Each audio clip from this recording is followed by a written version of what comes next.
राधे राधे। आशा करती हूँ कि आप सभी लोग खुश होंगे, स्वस्थ होंगे, मस्त होंगे। भगवान गणेश की जय हो। आप सभी लोगों को करवा चौथ की हार्दिक शुभकामनाएं। भगवान गणेश की कृपा आप पर और आपके पूरे परिवार पर सदा सर्वदा बनी रहे। आज मैं आप लोगों को कथा सुनाने जा रही हूँ। श्री गणेश संकष्टी चतुर्थी व्रत कथा। श्री गणेश संकष्टी चतुर्थी व्रत कथा अनुसार इस व्रत को धर्मराज युधिष्ठिर ने किया था। जब धर्मराज राज्यच्युत होकर अपने भाइयों के साथ वन में चले गए थे, तब उन्होंने भगवान कृष्ण से अपने कष्टों को लेकर जो प्रश्न किया था, उस कथा को आप सुनिए। युधिष्ठिर भगवान कृष्ण से पूछते हैं कि हे पुरुषोत्तम, ऐसा कौन सा उपाय है जिससे हम वर्तमान में संकटों से मुक्त हो सकें, हम लोगों को आगे किसी प्रकार का कष्ट न भोगना पड़े। कृपया ऐसा उपाय बताएं। स्कंद कुमार जी कहते हैं कि जब युधिष्ठिर ने विनम्र भाव से हाथ जोड़कर बार बार अपने कष्टों के समाधान का उपाय पूछने लगे, तो भगवान श्री कृष्ण ने कहा कि हे राजन, प्रत्येक कामनाओं को पूरा करने वाला एक महान गुप्त व्रत है। युधिष्ठिर, इस व्रत के बारे में मैंने कभी किसी को नहीं बताया। हे राजन, प्राचीन समय में तब सतयुग था। तब पर्वतराज हिमांचल की कन्या पार्वती ने शंकर जी को पति रूप में पाने के लिए घने वन में जाकर कठोर तपस्या की, लेकिन भगवान शिव प्रसन्न नहीं हुए। तब पार्वती जी ने गणेश जी का स्मरण किया। गणेश जी उसी क्षण प्रकट हो गए, जिसे देखकर पार्वती जी ने पूछा कि मैंने कठोर, दुर्लभ और लोम हर्षक तपस्या की, लेकिन भगवान शिव को प्राप्त न कर सकी। कृपया करके आप मुझे अपने कष्ट विनाशक दिव्य व्रत, जिसे नारद जी ने कहा है, उसके महत्व के बारे में बताइए। पार्वती जी की बात सुनकर गणेश जी उस कष्टनाशक शुभदायक व्रत का वर्णन करने लगे। गणेश जी ने कहा, अत्यंत पुण्यकारी और समस्त कष्टनाशक व्रत को कीजिए। इससे आपकी सारी मनोकामनाएं पूर्ण होंगी और जो व्यक्ति इस व्रत को करेगा उसे सफलता जरूर मिलेगी। श्रावण मास के कृष्ण पक्ष की चतुर्थी तिथि की रात में चंद्रदेव का पूजन करना चाहिए। उस दिन मन में संकल्प लेना चाहिए कि जब तक चंद्रोदय नहीं होगा तब तक मैं भोजन नहीं करूंगी, अतः निराहार रहूंगी। पहले गणेश पूजन करके ही भोजन करूंगी।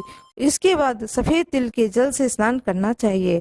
फिर मेरे पूजन करने के बाद में अपनी सामर्थ्य के अनुसार सोना, चांदी, तांबा, मिट्टी के कलश में जल भरकर उस पर गणेश जी की प्रतिमा स्थापित करनी चाहिए। मूर्ति को कलश पर पहले एक वस्त्र बिछाएं, उसके ऊपर अष्टदल कमल बनाए की आकृति बनाएं और फिर उस मूर्ति को वहां पर स्थापित कर दें और इसके बाद षोडश उपचार विधि से पूजन करें।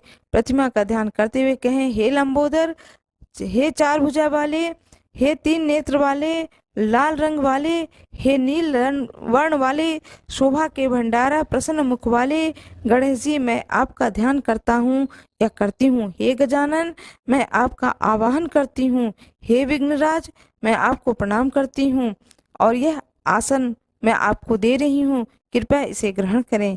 इसके बाद कहें, हे लंबोदर, यह आपके लिए पाद्य है।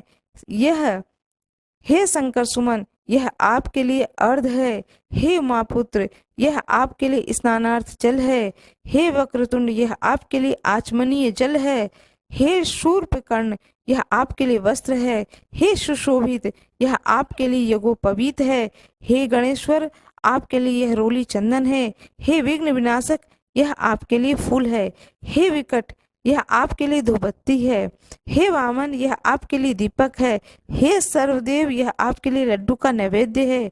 हे देव, आपके निमित्त यह फल है। हे विघ्नकर्ता, आपके निमित्त मेरा प्रणाम है। प्रणाम करने के बाद क्षमा प्रार्थना करें। इस तरह से षोडश उपचार करके भगवान को भोग लगाएं।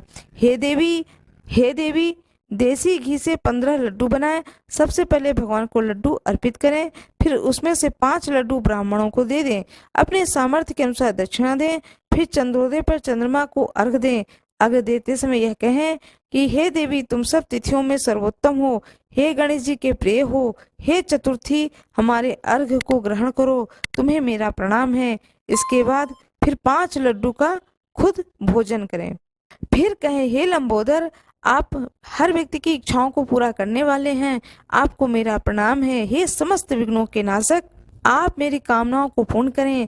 तत्पश्चात ब्राह्मण की प्रार्थना करें हे दिव्यराज, आपको नमस्कार है। आप साक्षात देव स्वरूप हैं। गणेश जी की प्रसन्नता के लिए हम आपको लड्डू समर्पित कर रहे हैं।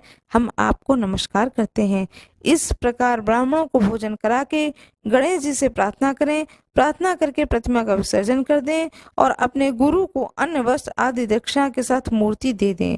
विसर्जन करते हुए कहें कि देवों में श्रेष्ठ गणेश जी, आप अपने स्थान को प्रस्थान कीजिए और इस व्रत पूजन का फल हमें दीजिए। इस हे सुमुखी, इस तरह से ही गणेश चतुर्थी की व्रत करना चाहिए। यह व्रत जन्म भर या 21 वर्ष तक किया जा सकता है। यदि इतना करना ही संभव न हो तो 1 वर्ष तक इस व्रत को करें। यदि तब भी संभव न हो तो वर्ष के 1 मास को तो अवश्य ही यह व्रत करें। सावन चतुर्थी को व्रत का उद्यापन कर सकते हैं। इस तरह से इस कथा को सुने। कथा को सुनने से पहले आप अपने हाथ में दाहिने हाथ की गदेली में फूल, चावल और थोड़ा सा जल अवश्य रख लें। जब इस पूरे कथा को सुन लें तो उस अक्षत फूल को भगवान गणेश जी के सामने समर्पित कर दें। जो भी आपके पास में भोग की वस्तु हो, धूप, दीप, नैवेद्य सब दिखाएं। गणेश जी की प्रतिमा का पूजा करें। उसके बाद में आरती करें, गणेश जी की स्तुति करें और स्तुति करने के बाद में अपने बड़े भाव से गणेश जी से प्रार्थना करें।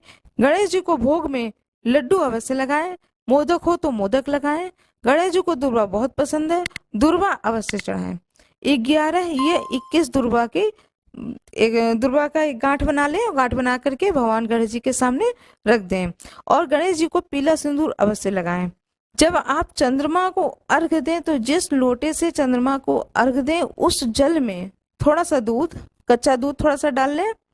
मीठे में कुछ भी डालें, चाहे बतासा डालें, चाहे शक्कर डालें, चाहे कोई सफेद बर्फी वगैरह मीठा आपके पास हो तो वो डालें। इस तरह से डाल करके चंद्रमा को अर्घ दें। इससे चंद्र देवता की भी कृपा आपको प्राप्त होगी। इस तरह से भगवान गणेश जी की बड़े ही मन से, भाव से पूजा करें। गणेश जी की स्तुति अवश्य करें। हर हर महादेव।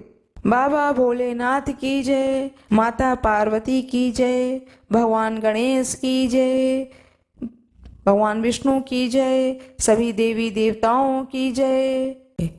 आज मैं आप लोगों को एक कथा सुनाने जा रही हूँ, तुलसी माता की कथा। कार्तिक के महीने में सब कोई तुलसी माता को सींचते हैं। सब कोई तो सींच के चले जाते थे, लेकिन एक बुढ़िया माई आती और माता तुलसी को रोजाना सींचती और तुलसी माता से कहती, सत्य की दाता, मैं बिरला सींचू तेरा, तू कर निस्तारा मेरा।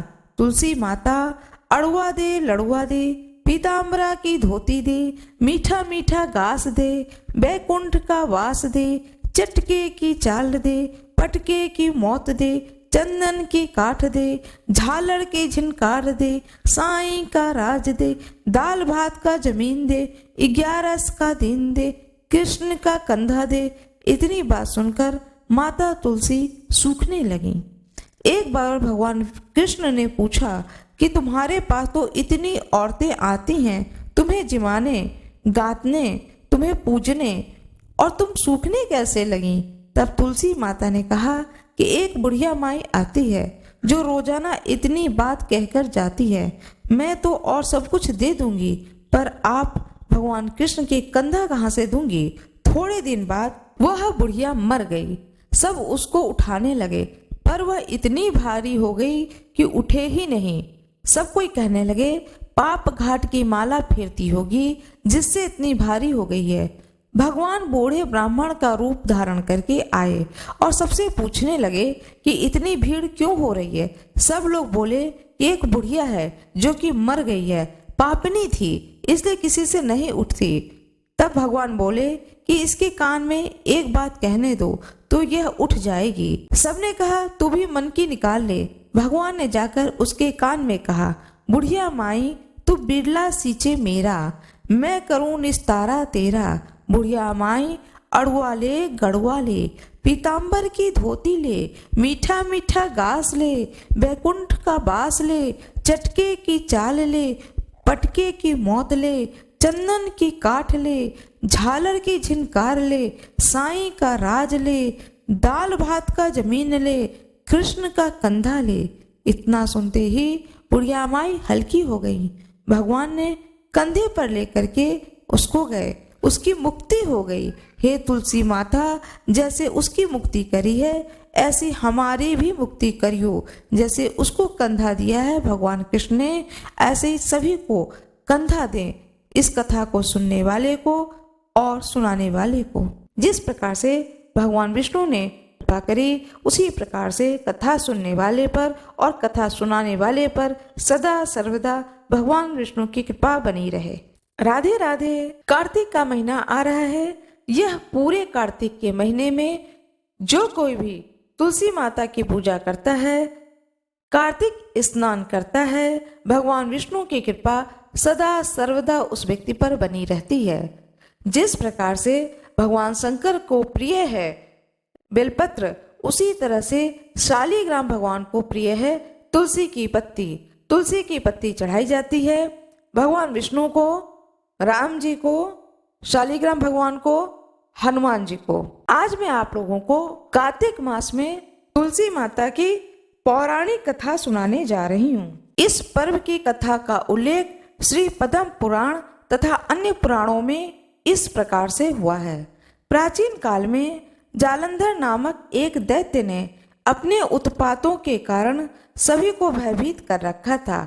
उसकी पत्नी वृंदा रूपवती होने के साथ एक पतिव्रता स्त्री थी। उसी के प्रताप से वह सर्व विजय बना हुआ था। उस दैत्य से भयभीत होकर ऋषि मुनि और देवतागण भगवान विष्णु के पास जाकर अपनी विपदा सुनाने लगे, तो उन्होंने वृंदा का पति धर्म भंग करके उसका बल क्षीण करने का निश्चय किया। भगवान विष्णु ने अपनी योग माया से एक मृत शरीर वृंदा के आंगन में फेंकवा दिया। वृंदा ने उसे अपने पति का शरीर समझकर उसका आलिंगन कर लिया। इससे उसका पति धर्म नष्ट हो गया, जबकि उसका पति तो देवलोक में इंद्र से युद्ध कर रहा था। इधर वृंदा का सतीत्व नष्ट हुआ और उसका पति युद्ध में हारकर मृत्यु को प्राप्त हुआ। जब वृंदा को वस्तु स्थिति की ज्ञात हुई कि यह सब भगवान का छल कपट था, तो उसने क्रोधित होकर भगवान विष्णु को शाप दे दिया कि जिस प्रकार तुमने मुझसे छल से पति वियोगी बनाया है, ठीक उसी तरह तुम भी अपनी पत्नी का छल पूर्वक हरण होने पर उसके वियोग को सहने के लिए मृत्यु लोक में जन्म लोगे। इतना कहकर वृंदा अपने पति के शव के साथ उसके वियोग में तड़पती हुई सती हो गई। कालांतर में राम अवतार के समय भगवान राम को सीता का ऐसा ही वियोग सहन करना पड़ा।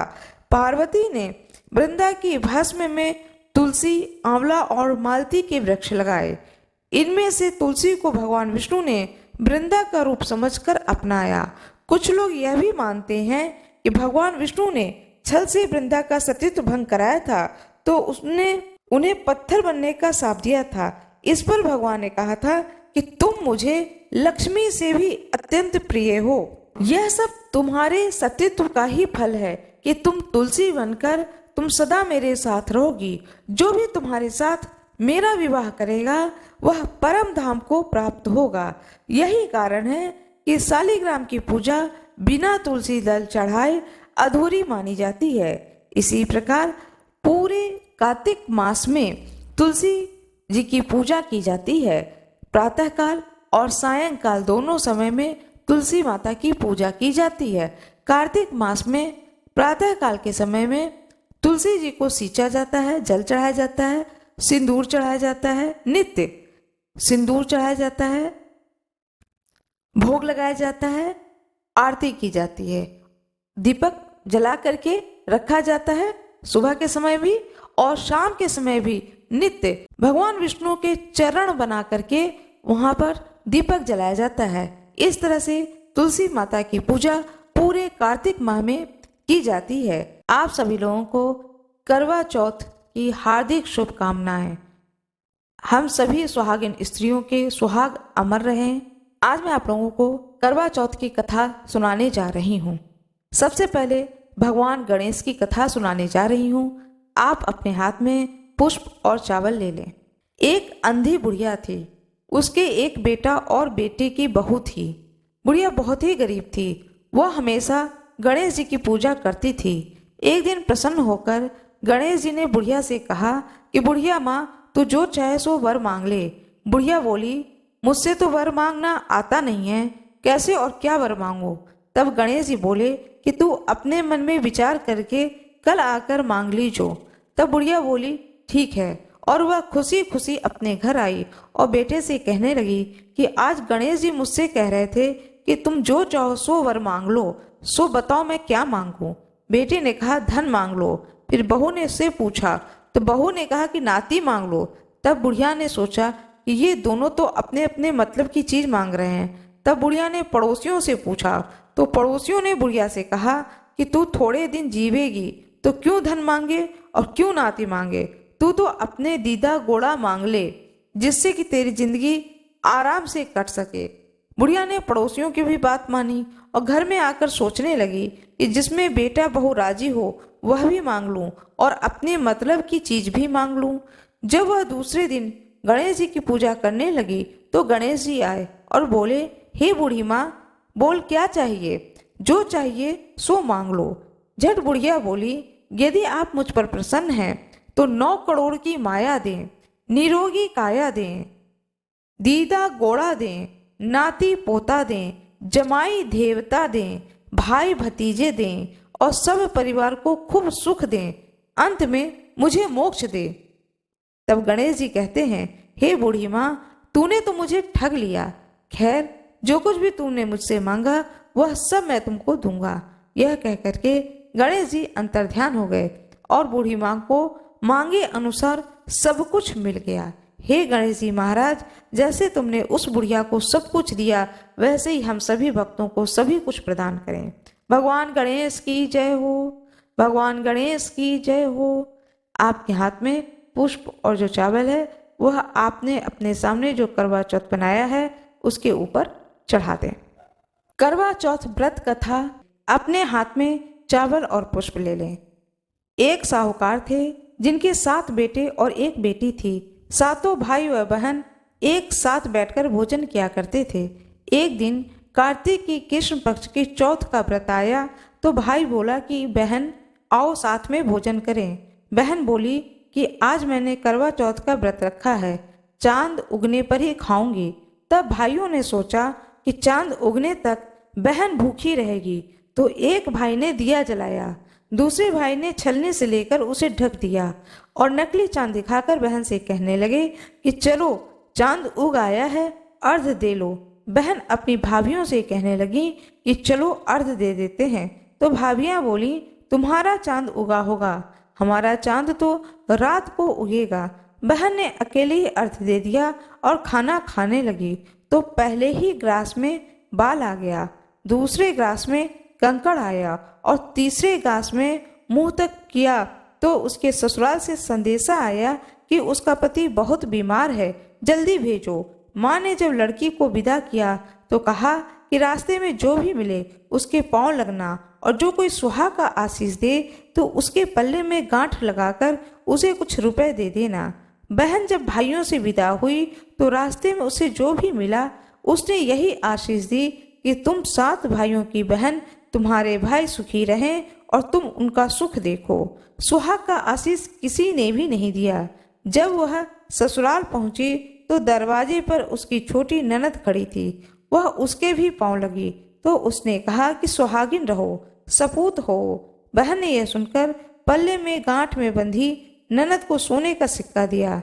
जब भीतर गई तो सास ने कहा कि धरती पर पति पड़ा है। वह उसके पास गई, उसकी सेवा करने के लिए बैठ गई। बाद में सास ने दासी के हाथ से बची खुची रोटी भेज दी। इस प्रकार समय बीतते बीतते मृगशिरा मार्गशीर्ष की चौथ आई तो चौथ माता बोली, करवा ले लो, करवा ले लो, भाइयों की प्यारी बहन करवा ले लो। लेकिन जब उसे चौथ माता नहीं दिखाई दी तो वह बोली, हे माता, आपने मुझे उजाड़ा है तो आप ही मेरा उद्धार करोगी, आपको मेरा सुहाग देना पड़ेगा। तब उस चौथ माता ने बताया कि पौष की चौथ आएगी, वह मेरे से बड़ी है, उसे ही सब कहना, वही तुम्हारा सुहाग वापस देगी। पौष की चौथ आकर के चली गई, माघ की चली गई, फागुन की चली गई, चैत्र की चली गई, बैसाख, जेठ, आषाढ़, श्रावण, भादो ये सभी चौथ आई और यही कहकर चली गई कि आगे वाली को कहना। असौज की चौथ आई तो उसने बताया कि तुम पर कार्तिक की चौथ नाराज हैं, उसी ने तुम्हारा सुहाग लिया है, वही वापस कर सकती हैं, वही आएंगी तो पांव पकड़कर विनती करना। यह बताकर वह चली गईं। जब कार्तिक की चौथ आई तो वह गुस्से में बोली, भाइयों की प्यारी करवा चौथ ले ले, दिन में चांद उगानी करवा ले ले, व्रत खंडन करने वाली करवा ले ले, भूखी करवा ले। यह सुनकर वह चौथ माता को देखकर उनके पांव पकड़कर गिड़गिड़ाने लगी, हे चौथ माता, मेरा सुहाग तुम्हारे हाथों में है, आप ही मुझे सुहागिन करेंगी। तो माता बोली, हे पापिन हत्यारिन, मेरे पांव पकड़कर क्यों बैठ गई? तब वह बोली कि जो मुझसे भूल हुई है उसे क्षमा कर दो, अब भूल नहीं करूंगी। तो चौथ माता ने प्रसन्न होकर आंखों से काजल, नाखूनों में से मेहंदी और टीके में से रोली लेकर छोटी उंगली से उसके आदमी पर छींटा कर दिया। वह उठकर बैठ गया और बोला कि आज तो मैं बहुत सोया हूँ। वह बोली, क्या सोए? मुझे तो 12 महीने हो गए, अब जाकर चौथ माता ने मेरा सुहाग लौटाया है। यह सुनकर के उसके पति ने जल्दी से माता का पूजन करो ऐसा कहा। जब चौथ की कहानी सुनी, करवा का पूजन किया, प्रसाद खा करके दोनों पति पत्नी चौपड़ खेलने बैठे। नीचे से दासी आई, उसने दोनों को चौपड़ और पासे खेलते देखा तो उसने सासू जी को जाकर बताया। तब सारे गांव में यह प्रसिद्ध हो गई कि सभी स्त्रियां चौथ का व्रत रखें तो सुहाग अटल रहेगा। हे चौथ माता, जैसे तूने साहूकार की बेटी को सुहाग दिया वैसे ही सबको देना। यही करवा चौथ के उपवास की सनातन महिमा है। करवा चौथ माता की जय हो। कार्तिक माह की चौथ माता की जय हो। चंद्र देवता की जय हो। हाथ में जो पुष्प है वह जो आपने करवा रखा है उस करवे के सामने या गौर गणेश के सामने उस पुष्प और चावल को रख दें। हे चौथ माता, पूजा करने में कहीं भी कोई भूल चूक हुई हो तो उसे आप क्षमा करना। हम आपके संतान हैं, अपने संतान को क्षमा करना। इस प्रकार से क्षमा मांग लें। आज मैं आप लोगों को बताने जा रही हूँ करवा चौथ की पूजा किस प्रकार से की जाती है। यह सारा विधान मैं आप लोगों को बताने जा रही हूँ अपने वीडियो के द्वारा। कृपया मेरे वीडियो को लाइक जरूर कर दीजिएगा, चैनल को सब्सक्राइब कर दीजिएगा, बेल आइकन दबाना ना भूलिएगा, क्योंकि मुझे आप लोगों के सपोर्ट की बहुत ज़रूरत है। बहुत मेहनत करती हूँ लेकिन कोई रिस्पॉन्स नहीं आता है। बिना आप लोगों के सपोर्ट के मेरा यह चैनल आगे बढ़ ही नहीं सकता है। कृपया मुझे सपोर्ट करें। आप सभी लोगों को करवा चौथ की हार्दिक शुभकामनाएं। आज मैं आप लोगों को बताने जा रही हूँ करवा चौथ की पूजन विधि। हमारे देश में कई वर्षों से करवा चौथ की पूजा होती आ रही है। करवा चौथ का विधान घर के परंपरा के अनुसार ही रहता है ज़्यादातर घरों में, लेकिन कुछ चीज़ें ऐसी होती हैं पूजा में जो कि सामान्य होती हैं और जो भी सुहागिन स्त्रियां इस व्रत को रखती हैं तो वह जब पूजा करने बैठती हैं तो उनका पूजा करने का जो तरीका होता है उनमें कुछ चीज़ें जो होती हैं वह कॉमन होती हैं, वह सारी चीज़ें सभी जगह की जाती हैं। तो मैं उन सारी जानकारी को आप लोगों को देने जा रही हूँ।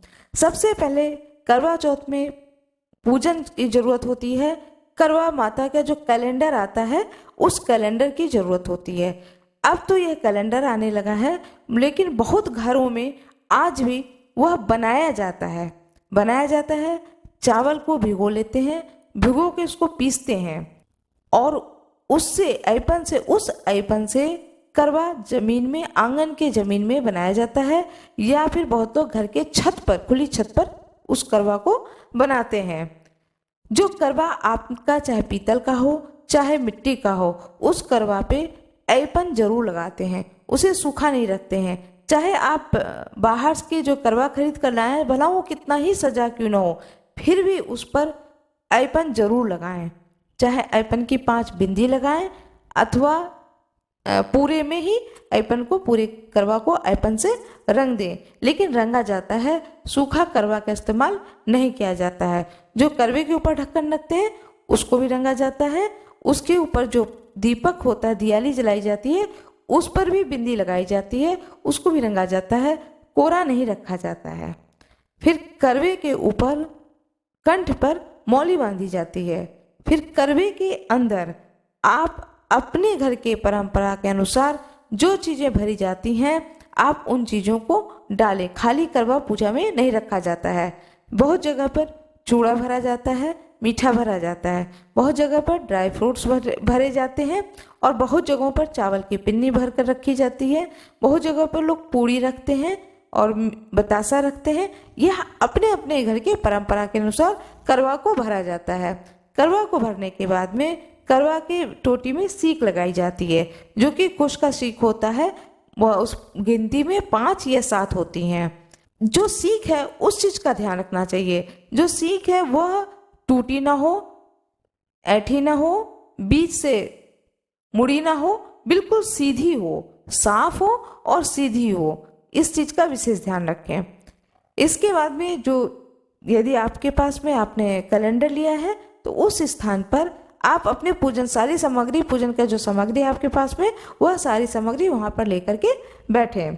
बहुत लोग करवा चौथ की पूजा सुबह के समय में करते हैं, बहुत लोग दोपहर में 2 बजे के बाद में कर लेते हैं और बहुत लोग चंद्रोदय के आधा घंटा पहले, 1 घंटा पहले इस पूजा को करते हैं।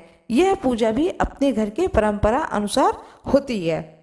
बहुत लोगों के घरों में सरगी दी जाती है। सुबह के समय ही पूजन के जैसे स्नान ध्यान करने के बाद में संकल्प लेती है बहुएं कि आज मैंने करवा चौथ का व्रत रख रही हूँ और हे करवा माता, मेरा यह व्रत जो है इसे पूर्ण करना।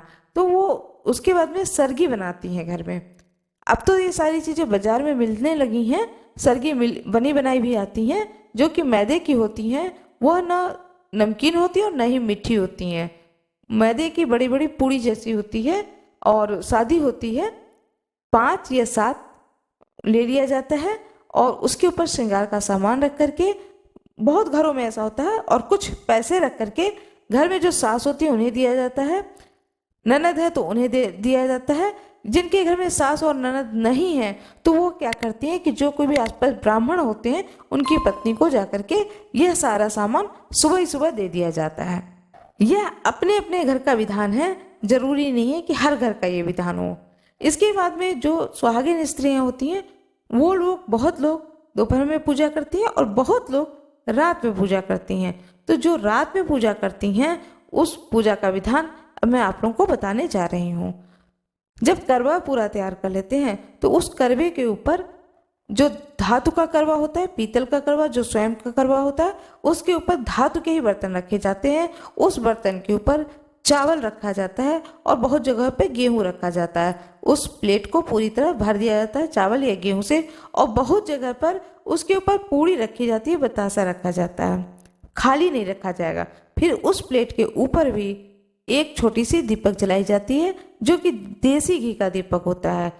गाय का घी मिल जाए तो बहुत अच्छी बात है, गाय का घी नहीं है तो कोई बात नहीं है। जो देसी घी आपके घर में हो या आप बाजार का इस्तेमाल करते हो, जो भी हो, देसी घी का दीपक जलाया जाता है। जो दूसरा करवा होता है, जो गणेश जी का करवा होता है, उसको भी इसी प्रकार से पहले करवा को रंगते हैं, फिर करवा को भरते हैं, फिर उसमें सीख लगाते हैं, फिर करवे के ऊपर इसी तरह से एक ढक्कन, मिट्टी का ढक्कन रखते हैं, उसको भी भरते हैं, उसके ऊपर एक दीपक रखते हैं।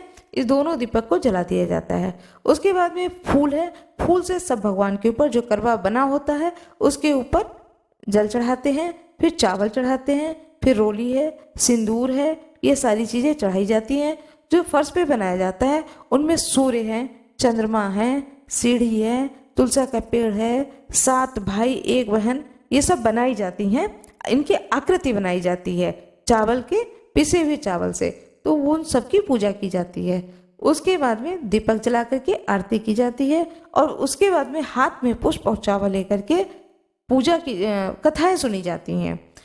बहुत लोगों के यहाँ गौर गणेश हल्दी के और सुपारी के बनाए जाते हैं, उसी समय बना के उसी जगह पर पूजा स्थान पर रखते हैं। और बहुत लोगों के यहाँ जिनके यहाँ धातु के होते हैं वो अपने घर के उठाकर उसी जगह पर धातु वाले ही रख लेते हैं।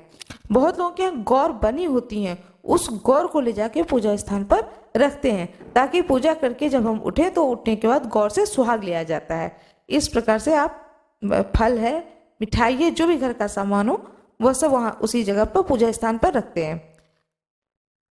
फिर कथा, पूरी कथा को सुनते हैं। जब ये पूजा होती है तो घर के हर सदस्य को वहाँ पर बैठकर कथा सुननी चाहिए, अच्छा लगता है। और जो महिला पूजा कर रही हैं, व्रत रखती हैं सारा दिन के लिए, वो जो पूजा कर रही होती हैं उन्हें स्वयं का भी सारा श्रृंगार करना चाहिए। हाथों में मेहंदी जरूर लगानी चाहिए, पैर में महावर लगाना चाहिए और जो भी साड़ी है अच्छी सी साड़ी पहननी चाहिए। कोशिश करना चाहिए लाल रंग की साड़ी पहने, गुलाबी रंग की साड़ी पहने, ये सब साड़ियाँ शुभ मानी जाती हैं, रंग शुभ माने जाते हैं। और 16 श्रृंगार अपना स्वयं का भी करना चाहिए। साथ में श्रृंगार का सामान रखना चाहिए, जरूर एक रखना चाहिए जो कि करवा माता को चढ़ाने के लिए। बहुत लोग उस सुहाग के सामान को स्वयं इस्तेमाल में ले लेते हैं, बहुत लोग सास हैं, ननद है, परिवार में जो भी आपके माने हो उनको दे देते हैं, और बहुत लोग फिर किसी ब्राह्मण की पत्नी को दे देते हैं। यह एक दान भी होता है, करना शुभ होता है। सुहाग का सामान जितना ज़्यादा से ज़्यादा हो सके दान करना चाहिए, जो कि बहुत ही शुभ होता है। फिर उस पूरी पूजा करने के बाद में बैठ करके कथा सुननी चाहिए, करवा माता की कथा सुननी चाहिए, भगवान गणेश की कथा सुननी चाहिए। फिर आरती की जाती है। आरती करने के बाद में जब चंद्र देवता निकल आते हैं तब चंद्र देवता की पूजा की जाती है। उन्हें सबसे पहले अर्घ दिया जाता है। अर्घ देने के बाद में अपने बाल को, थोड़ी सी बाल को बाहर निकाला जाता है। उस बाल के ऊपर जल डालते हैं 5 बार या 7 बार, और बाल के ऊपर जल डाल करके बोलते हैं कि हे चंद्र देवता, अपना नाम बोलते हैं, मेरा ये नाम है, मैं चंद्र देवता को अर्घ दे रही हूँ और चंद्र देवता मेरे पति की आयु लंबी करें। इस चीज को 5 बार बोला जाता है। बोलने के बाद में चंद्र देवता को प्रणाम करें। इसके बाद में आपके घर में जो भी भोग के लिए वस्तुएं बनती हैं, बहुत लोगों के यहाँ फरे के भोग बनते हैं, चावल के भोग बनते हैं, बहुत लोगों के यहाँ दही बड़ा बनता है, बहुत लोगों के यहाँ मीठा कुछ बनता है, केवल उसी का भोग लगा दिया जाता है। जो भी आपके घर में भोग बनता है उस वस्तु को चंद्रमा को भोग लगाएं और साथ में सारे भगवान का भोग लगाएं। और जो आप पूजा कर रही हैं तो करवा माता को भी उन चीज़ों का भोग लगाना चाहिए। इस प्रकार से पूजा करें। पूजा करने के बाद में आपके घर में जितने भी बड़े हों उन सभी का पैर छुएं, पैर छूकर उनका आशीर्वाद लें। फिर अपने पति का भी पैर छुएं और उनसे भी आशीर्वाद लें। उसके बाद में व्रत का पारण किया जाता है। यह विधि है जो कि मैं बहुत ही सरल विधि बता रही हूँ, जो कि घर घर किया जाता है।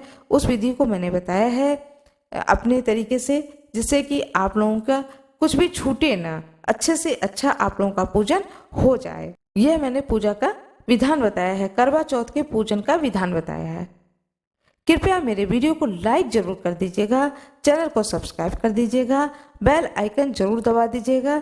देखिए, इसमें आपका कोई नुकसान नहीं है, लेकिन मेरे चैनल को ग्रोथ हो जाएगा। इससे कृपया मेरी मदद करें और मेरे चैनल को लाइक जरूर कर दें।